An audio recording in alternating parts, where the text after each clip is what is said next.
I've always had friends who are older than me. And I could see a lot of them in the most successful careers, successful jobs, beautiful partners, whatever it was. But I saw a sense of lack of fulfillment, meaning, and purpose in their lives. And I've always been an observer, and I would see these people who are like 5 years older than me, 7 years older than me, maybe 10 years older than me. And I'd be watching them and go, is that the life I want? And often the advice I give to people today is fast forward where you are, look at yourself in 10, 15, 20 years time, and ask yourself the question, is that where I want to be? If you're in a company, look at the person who's 20 years ahead of you and ask yourself, is that where I want to be? If you're in a startup, look at where other startups have got to in similar roles and go, is that where I want to be? And if the answer is no, then you need to find a new path. And for me, the answer at that time from observing was no.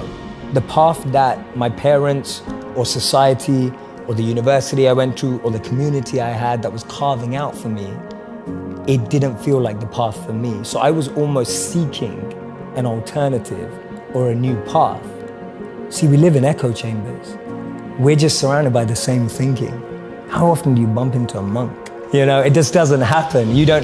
No one has a dinner party and goes, oh yeah, we just invited the monk, from town, like the local monk. Like no one ever does that. And so we meet people who are just like us most of the time. And we talk about this in business all the time. If you want to be a billionaire, spend time with billionaires. If you want to be a millionaire, spend time with millionaires. If you want to be a tech startup, spend time with, that's the common rhetoric that we hear all the time. But what if you want to find purpose and master the mind? There's no one better than a monk who's mastered the mind. So for me, the first step is just opening yourself up to new experiences and new role models. Because most of us can't see ourselves in people, so then we try and fit ourselves into the boxes that we do see. And I mean, there's this beautiful quote that I've been saying it everywhere, and I wish I wrote it, but I didn't. So it's by a philosopher and writer named Cooley. And he said that today, I'm not what I think I am. I'm not what you think I am. I am what I think you think I am. Right? And just let that blow your mind for a moment. It's so powerful. I'm not what I think I am. I'm not what you think I am.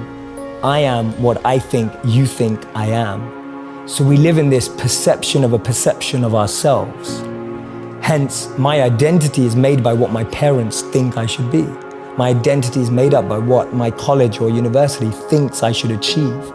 While you're living in that bubble and that echo chamber, getting to what you really want to do is impossible because maybe that just doesn't fit. And I think so many people feel that way today, that they don't fit into the current education system. They don't fit with the 3 or 4 or 5 careers that you're taught exist. So that process of self-excavation and actualization first requires being exposed. You can't be what you can't see. If I never saw a monk, I would never have wanted to be a monk. If I never meet a billionaire, I wouldn't want to be one because I wouldn't know what that feels like. I don't know what it looks like. I don't know what it takes.